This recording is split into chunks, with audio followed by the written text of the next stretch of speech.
The envelope wasn't marked, wasn't sealed with any strange tape, didn't look out of place in a pile of bank statements and store ads. But the moment I picked it up, I knew something was off. Maybe it was how the paper felt too stiff for what should have been empty. Maybe it was that it didn't have a return address, and yet still looked like it had come from someone who knew me intimately enough to address it by hand. But I swear to God, the second I touched it, my gut clenched. It was like my body knew something my brain hadn't caught up with yet. I sat down right at the kitchen counter, surrounded by half-sorted mail and unopened bills, and opened that envelope with the kind of curiosity that makes your hands tremble even if your face stays calm. Inside was just one thing. A photo, glossy and recently printed, like someone had taken the time to go to a real printer. In it, my wife, no mistake about it, wearing that long beige coat I'd gotten her for our anniversary, was kissing my best friend, Ben. Not a friendly peck, not a drunk stumble. Full-on kiss, hand on his neck, her eyes closed. And worse, I recognized the background. It was the entrance to the Glenmore Hotel, a place that had a stupid amount of meaning for us. She and I had stayed there 2 years in a row on our anniversary because she claimed the sheets were like marshmallows. I'd made a joke about her expensive taste, and she'd said, not expensive, just high standard.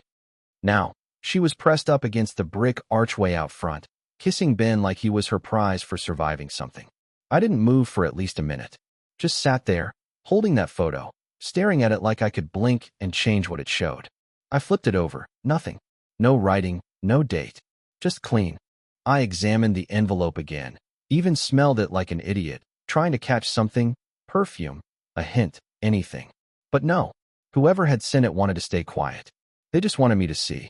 You'd think your first reaction to something like that would be rage, white hot, window breaking, full body fury. But no, that comes later. What it's first is disbelief. The kind that makes you try to rewrite reality in real time. Maybe it was old. Maybe it was photoshopped. Maybe it was from before we were together.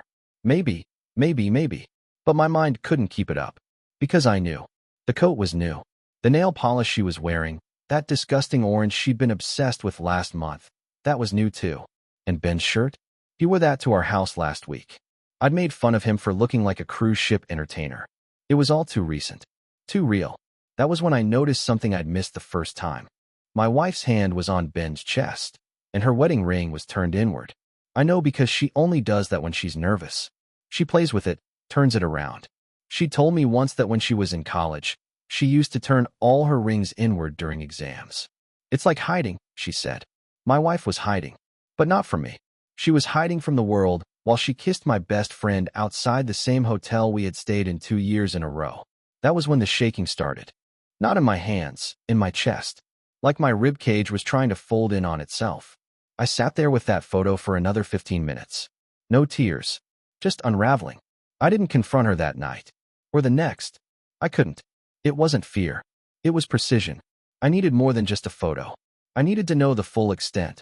How long, how deep, how filthy this betrayal went. Because let me be clear, this wasn't just an affair. This wasn't some stranger. This was Ben, the guy who was best man at our wedding, the guy who helped me paint our nursery, the guy who lent me his dad's old grill for our first backyard party. He had been in my life for over a decade, and now he was in my wife, and probably had been for a while. That night, I lay in bed next to her, the photo tucked into my jacket pocket inside the closet. I turned off the light like always. She kissed my shoulder, like always. She told me goodnight, like always. And I whispered it back. But my voice didn't sound like mine. It sounded like a man burying a body inside himself. The next day, I called in sick to work and started digging. I went through bank statements, credit card logs, hotel booking histories, and email receipts. Anything that could place them in the same place at the same time. At first, there was nothing obvious. But after cross-checking timestamps and cross-referencing receipts from both our accounts, it started to come together. There were gaps in her stories that lined up with charges that shouldn't have been there. Uber trips that didn't make sense, room service billed to her card during girls' nights, even a bouquet of flowers that had been delivered to her office when I hadn't sent any.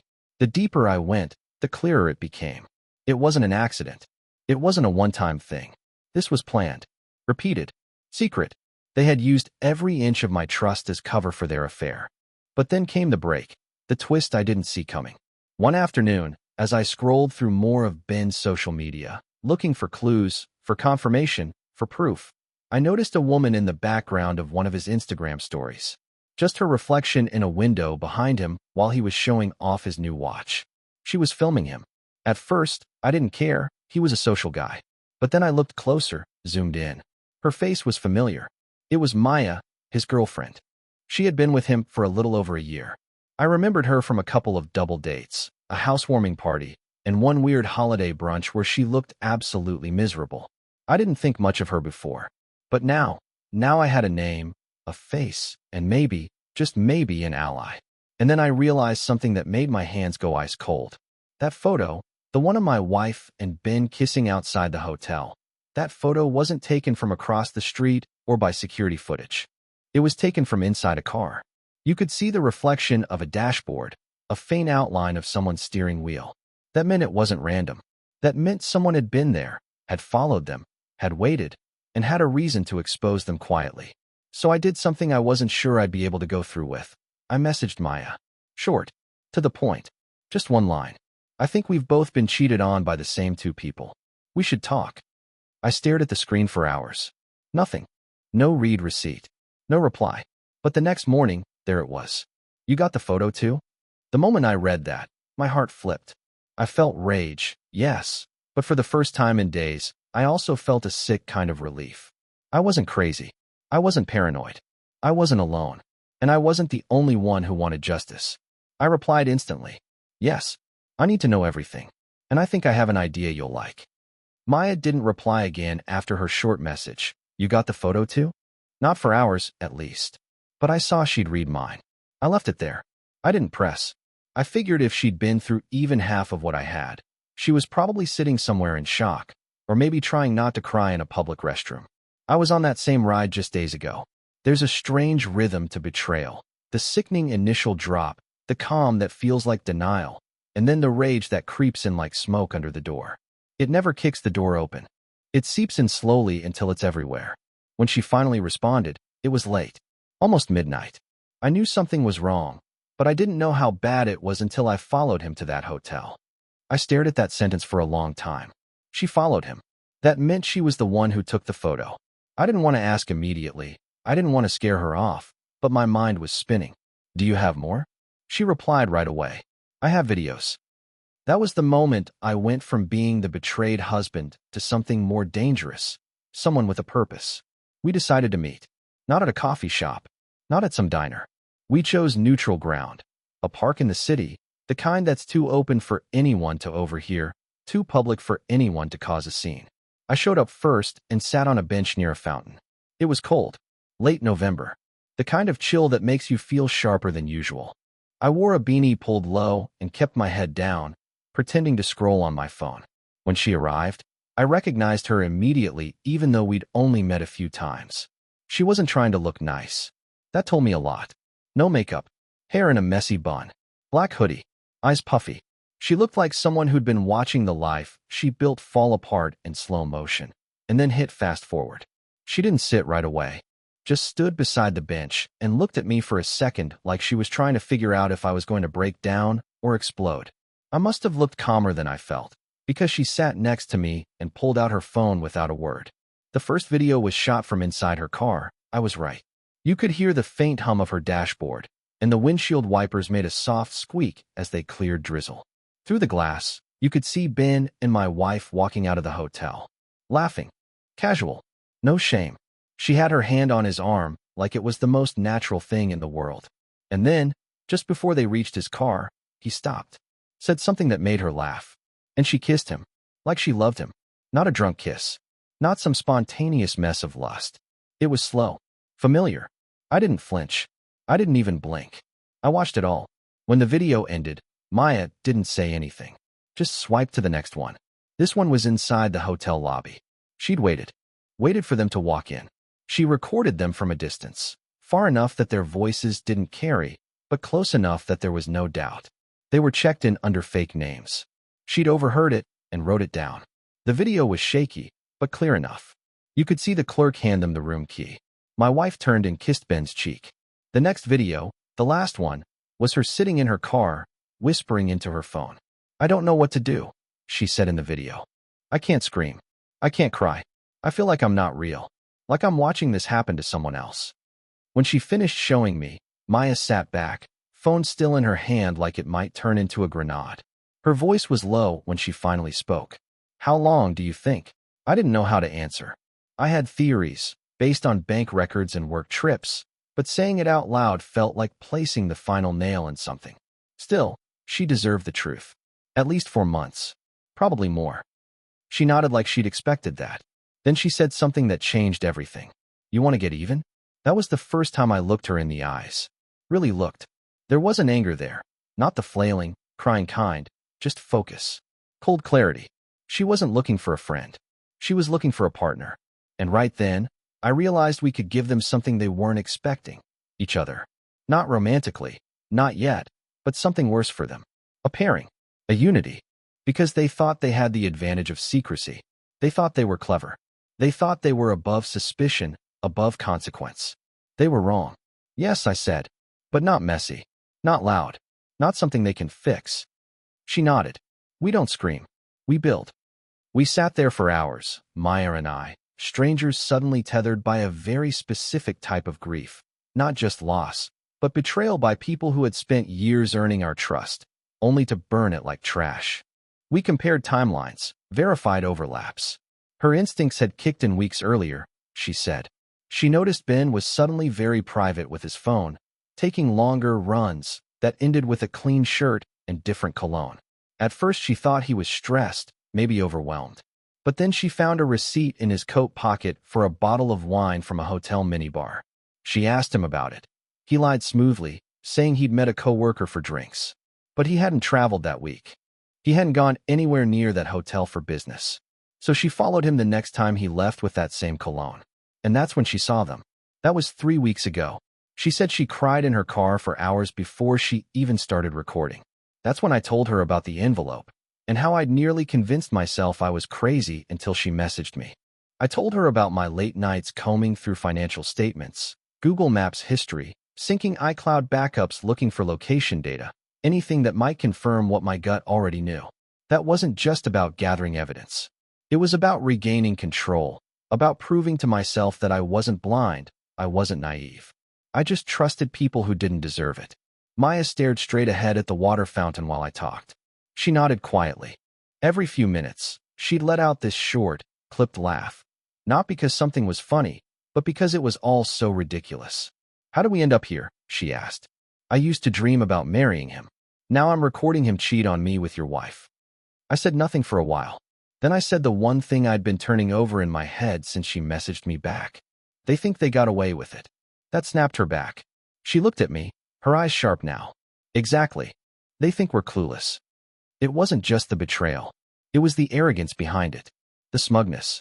The stolen glances and hidden texts. The private jokes they shared in front of us while we assumed the best of them.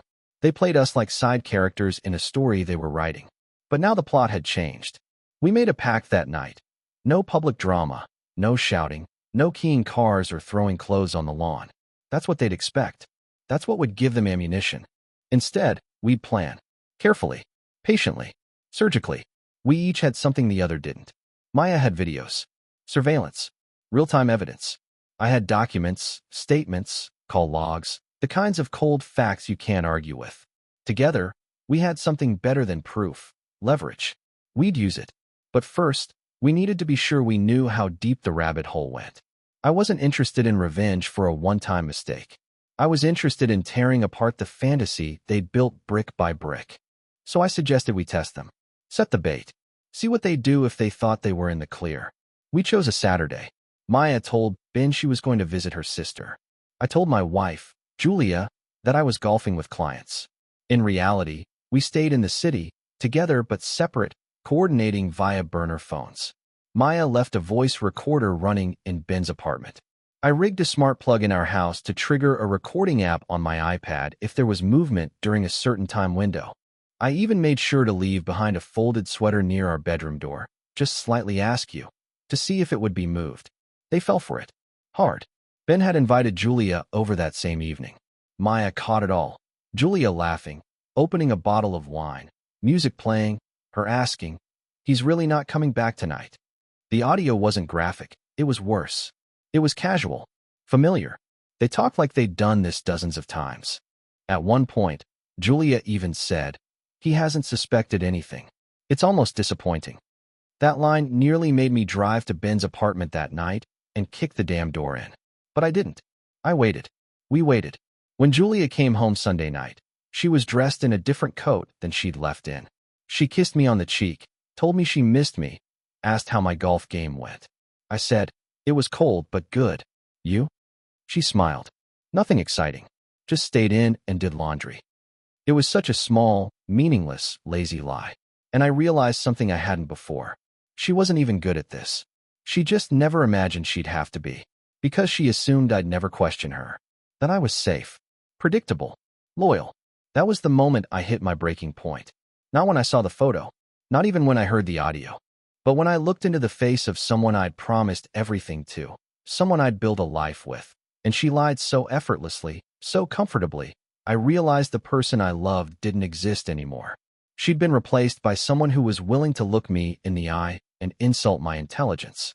Who was willing to gamble our entire history for cheap thrills with the one man who was supposed to be off limits. And worse, she was bored by it. That was the night I stopped grieving and started planning.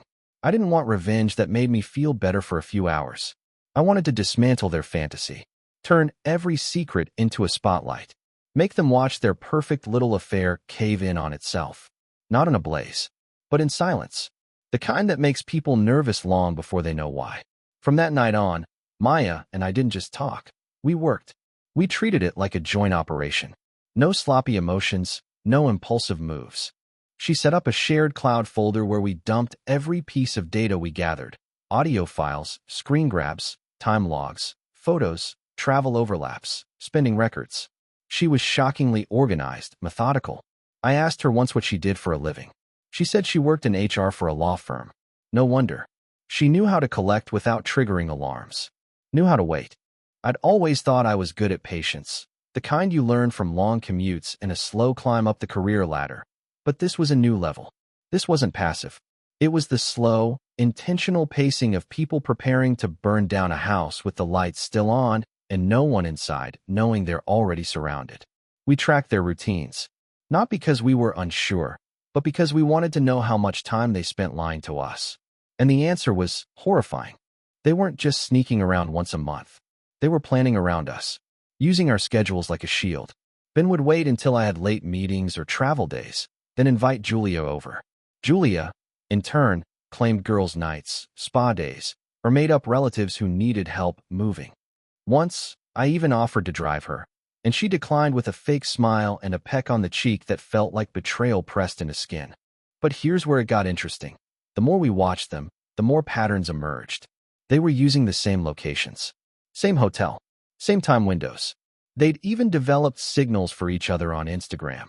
A dumb emoji under a photo that signaled "tonight's on." It was so childish, so predictable, and that was good for us. Because the plan that was forming in our heads wasn't going to rely on maybe or I think. We wanted certainty. We began collecting statements from mutual friends. Nothing aggressive, just subtle questions we asked in passing. Maya asked Ben's coworkers where he was on a Friday. He claimed to be at a work dinner.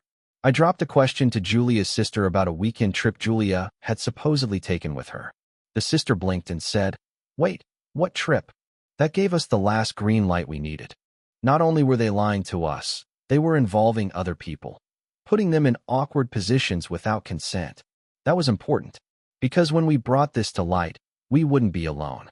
Their social world would fracture. They were counting on us staying silent, staying humiliated, staying contained.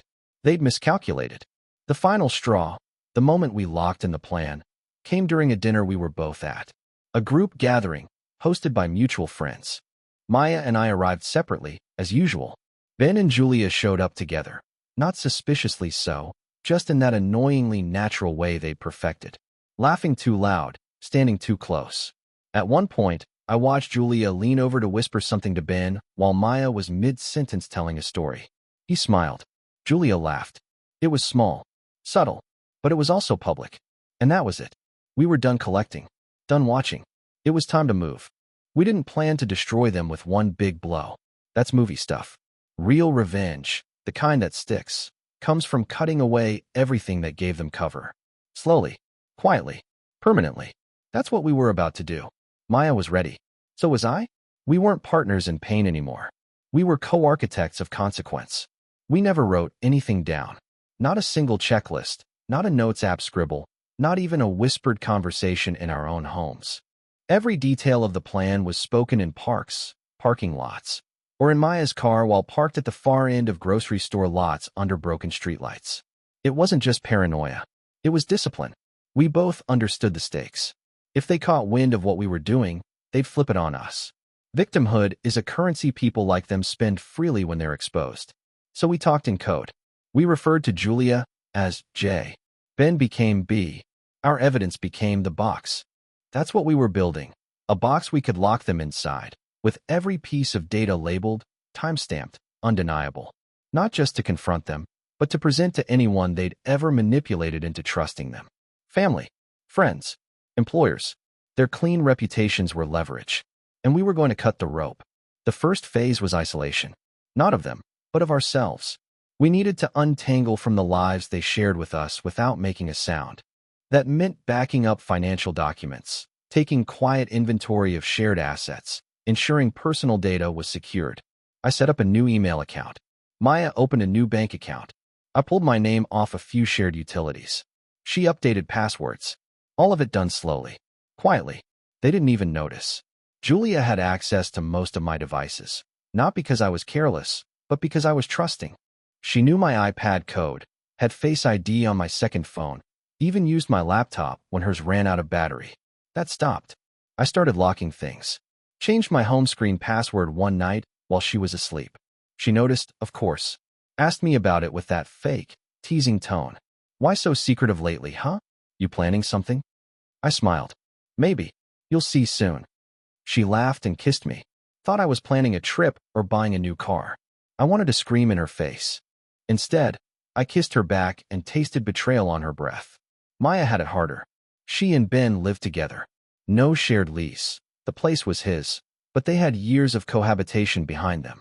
He paid most of the bills. She handled most of the home. Classic setup.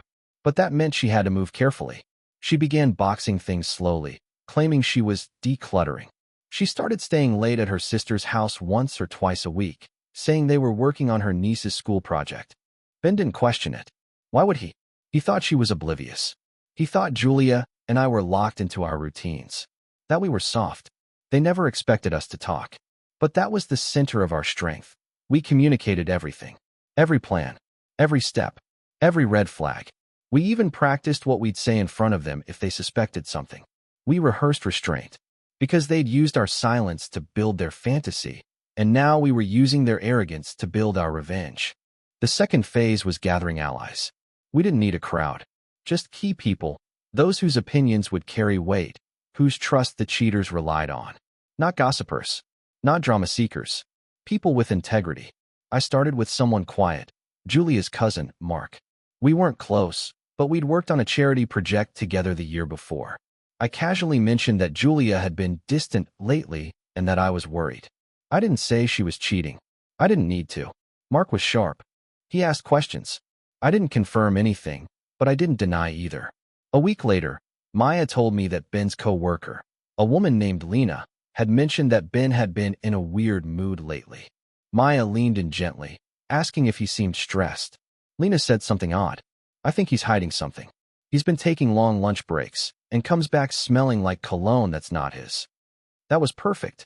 The cracks were forming, and we were just planting seeds. We didn't need to tell people the full truth. We just needed them to start watching more closely. Because when the curtain dropped, we wanted witnesses. Our next step was riskier, but necessary. We needed a confrontation. Not a loud one. Not dramatic. But a moment that would catch them off guard and give us something raw. Something we could use. So we baited them. Maya invited Ben to a weekend cabin trip that she pretended was a reset for their relationship. He hesitated, said he had to check something, then agreed. That same weekend, Julia told me she had a book club retreat, which was ironic, considering she hadn't read a book in over a year. We both knew they were planning to use that weekend together. not knowing we had already arranged our own meeting. The night before they were supposed to leave, Maya accidentally left her iPad unlocked on the kitchen table. On it was a single open file, an email draft addressed to me. The subject line, "They think we're blind." She went to bed early, slept on the edge of the mattress. When she woke up, the draft was closed. The tablet had 3% less battery. Ben didn't say a word the next morning. That afternoon, I asked Julia, casually, "Did your book club ever pick a new book?" She looked confused for half a second, just long enough. Then she said, "Yeah, we're doing that new romance one. The one with the purple cover. You've seen it." "Right," I said. "The one you said was garbage last month." She froze, then smiled weakly. "Well, I gave it another shot." That's when I knew. The guilt wasn't enough to stop her. The fear wasn't enough to make him confess. They were all in, which meant so were we. Maya and I used that weekend, the one they thought we'd be home, waiting to finalize everything. We spent hours in her car at the edge of a dark parking garage downtown, walking through timelines, matching up screenshots, organizing folders. We created a USB drive labeled Joint Taxes. Inside it, a full archive of their affair. Videos, photos, dates, matching location data from Google Maps history, copies of receipts, even Julia's calendar entries that matched up with Ben's time off. We knew they'd lie when we confronted them. We wanted to make sure there'd be nothing left for them to twist. Then we crafted a message, just one.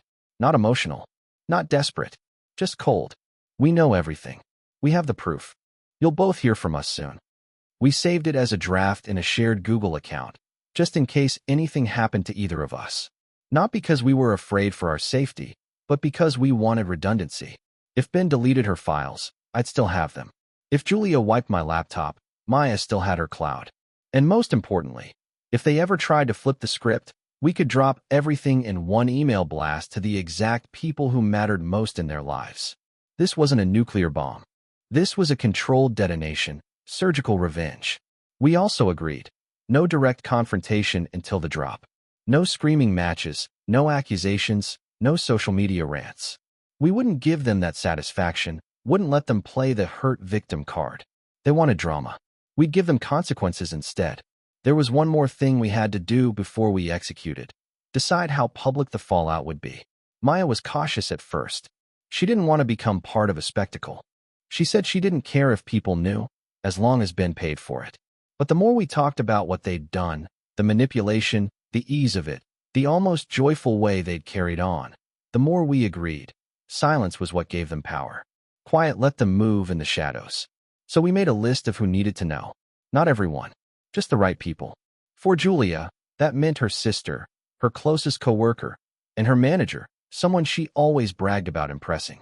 For Ben, it was his supervisor at work, his closest friend from college, and his mom, who'd once said to me, "Ben's like a brother to you, isn't he?" We wouldn't shame them online. We wouldn't ruin them with drama. We'd just bring truth into rooms where they'd lied. And then, we set the date. Saturday. 2 weeks from then. Maya would move out that morning. I'd serve Julia with divorce papers the same day. We'd send our evidence drops at the exact same time, from untraceable emails. Every piece of it, laid bare. But there was one more layer we added.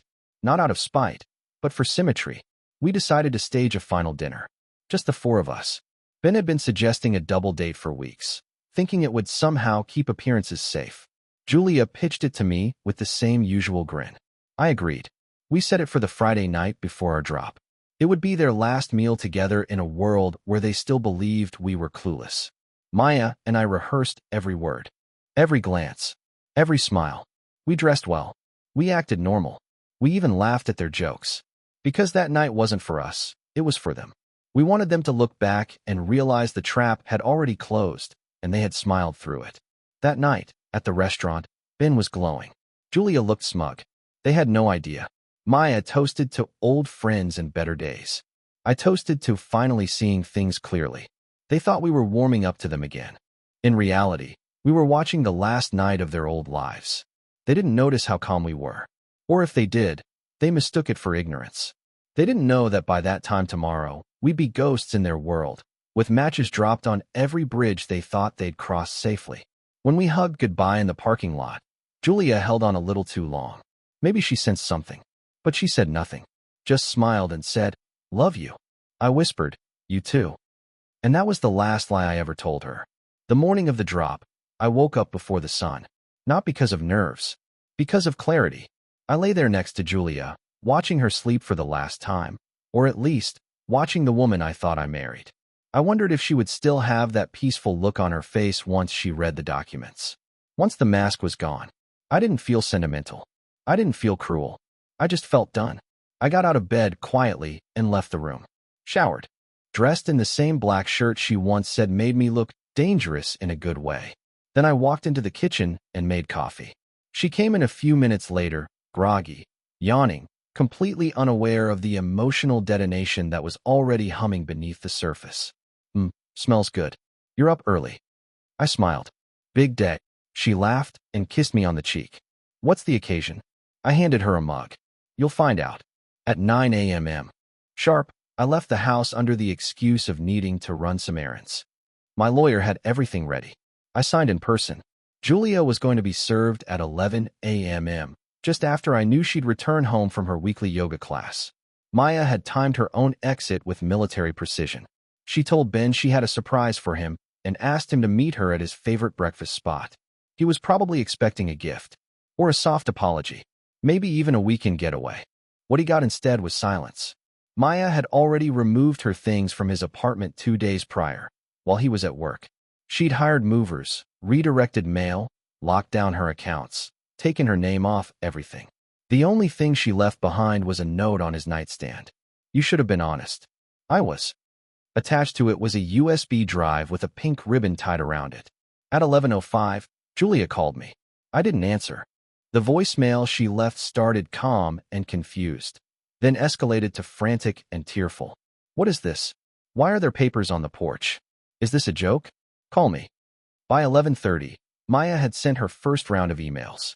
Ben's boss received a polite, well-worded message from an anonymous address, stating that a pattern of personal misconduct might be worth reviewing in regard to workplace ethics, especially considering recent absences and company resources being used for off-hours hotel stays.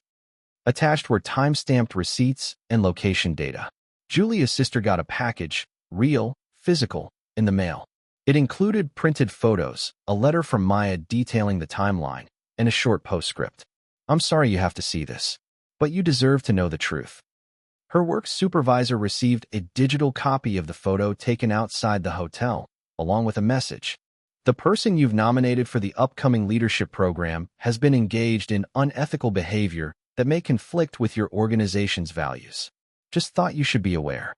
Every message was surgical. No accusations. Just facts. We didn't ask for anything. We didn't scream. We just gave people the information they'd never been offered. By noon, I had 17 missed calls. For voicemails. 2 of them were from Ben. That surprised me. I expected him to be more avoidant. But apparently, he wanted to talk like men. Instead, I called Maya. We didn't say anything for the first 10 seconds. Just sat in silence, listening to each other breathe. Then she asked, very softly, "Did we do the right thing?"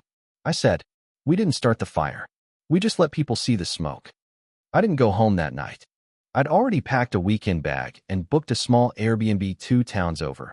Nothing flashy, just enough distance to give the situation space to implode without me there to get hit by debris. I muted Julia's number. Not blocked, just muted. I wanted the messages to come in.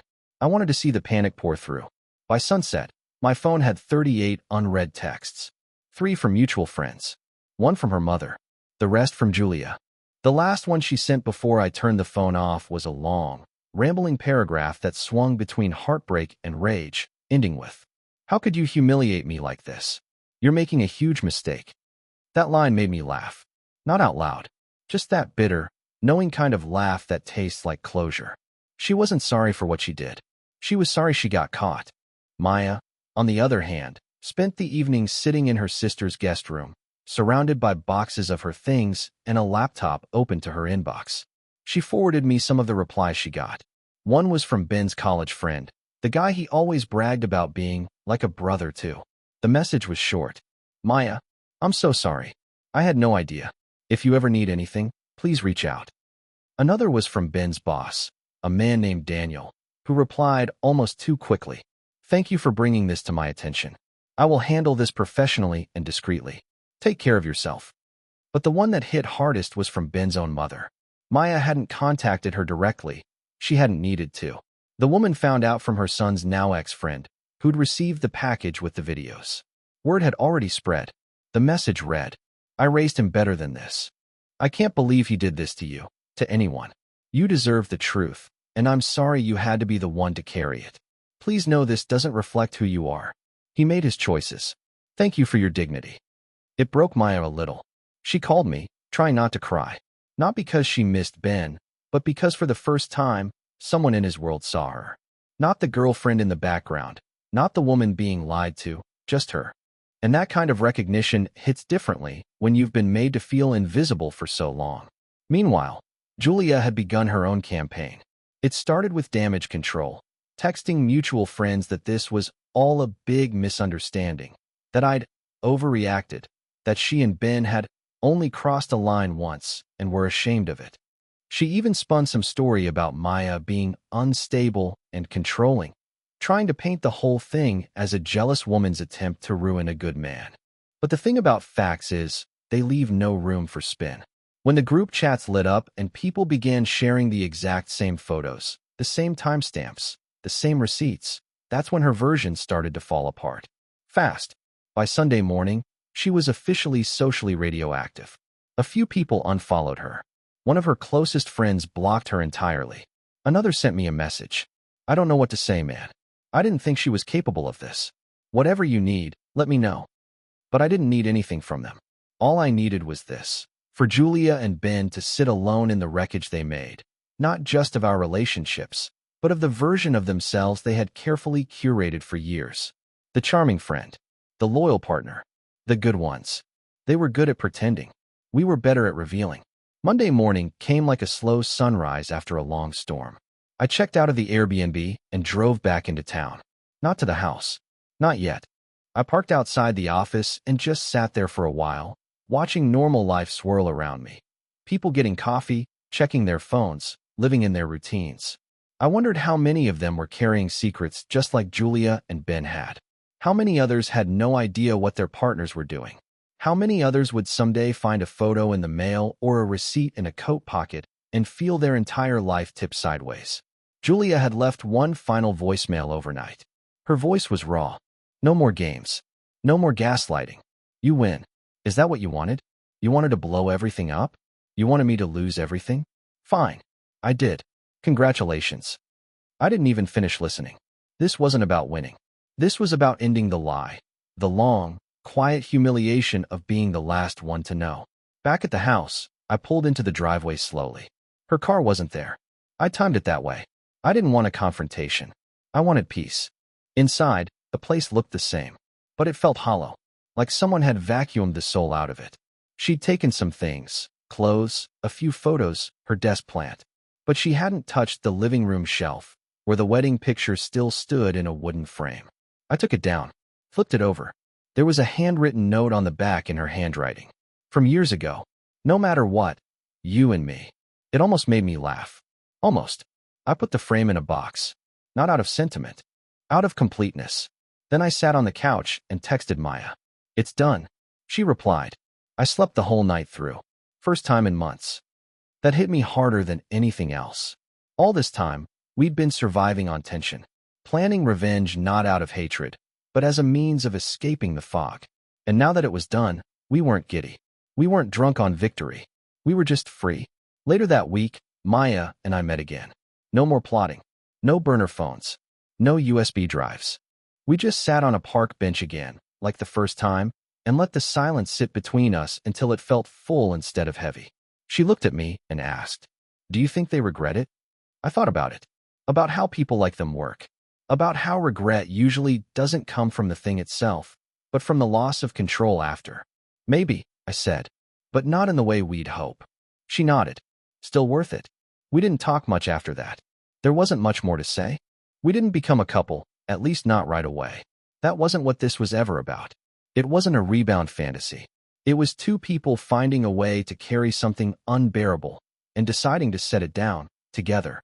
When I left that day, I didn't look back. There was nothing behind me worth seeing anymore. It's been just over a year. Funny how quickly life reorganizes itself when you stop clinging to something broken. Julia and I never met in person after that final dinner. She tried, a few times, texted vague things like, "We should talk," or "Closure would be good for both of us." But there was nothing left to talk about. Closure wasn't a joint effort anymore. It was something I gave myself the day I walked away without slamming the door. The divorce moved quickly. No children. Minimal joint assets. My lawyer was clinical and efficient. Julia tried to stall in the beginning, delayed signatures, asked for conversations we both knew weren't about legal matters. But eventually, even she saw it. I wasn't playing anymore. I wasn't hoping or hurting. I was just gone. She took the silence personally, which I think tells you everything about her. She wanted a reaction. Even rage would have comforted her. Proof that she still had some kind of grip on my life. But I didn't give her rage. I gave her distance. And for someone who thrived on attention, distance was a kind of hell. Ben, from what I hear, didn't fare much better. After the drop, his reputation at work took a nosedive. His supervisor didn't fire him, but he lost a key promotion and was quietly removed from several client accounts. The office golden boy shine wore off. Turns out when you lose people's trust, all that charm becomes white noise. Maya never gloated about it. That's not who she is. But she did tell me one night, over coffee months later, that she saw him at a bar downtown. He looked thinner, older. He tried to say something, some pathetic excuse or awkward joke, but she just looked him in the eye and said, "You don't exist in my world anymore," and walked away. She told me it felt better than yelling ever could. Julia moved in with a friend after the papers were signed. Mutual friends drifted away, most without a word. A few reached out to me privately to say they were sorry, that they didn't see it coming. I didn't hold it against them. People believe what they're shown. And Ben and Julia were always good at showing just enough to keep the curtain closed. I think what unsettled people most wasn't just that they cheated. It was how deliberate it had been, how long it had gone on, how cleanly they'd compartmentalized their lives. It made people question their own relationships. That kind of betrayal echoes. As for Maya and me, we stayed close. Not romantically at first. We needed time to breathe on our own. Heal. Stand upright again, without someone holding us up. But as the months passed, we kept showing up in each other's lives. Lunches. Random texts. Long walks with coffee in hand. No drama. No secrets. No masks. Just real conversations between two people who'd been to hell, mapped the landscape, and made it out. Eventually, something softer grew from that. Something careful and kind. We never made a grand declaration about it.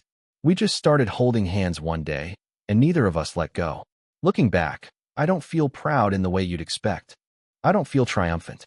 What I feel is clean. Like I rinsed out a part of my life that had gone septic without me realizing it. Like I stopped waiting for someone to save me from the burning building and walked out through the smoke on my own. Revenge didn't fix everything, but it balanced the scale. It took the story they tried to write for me, the one where I'd be the fool in the background, and flipped it. I didn't scream.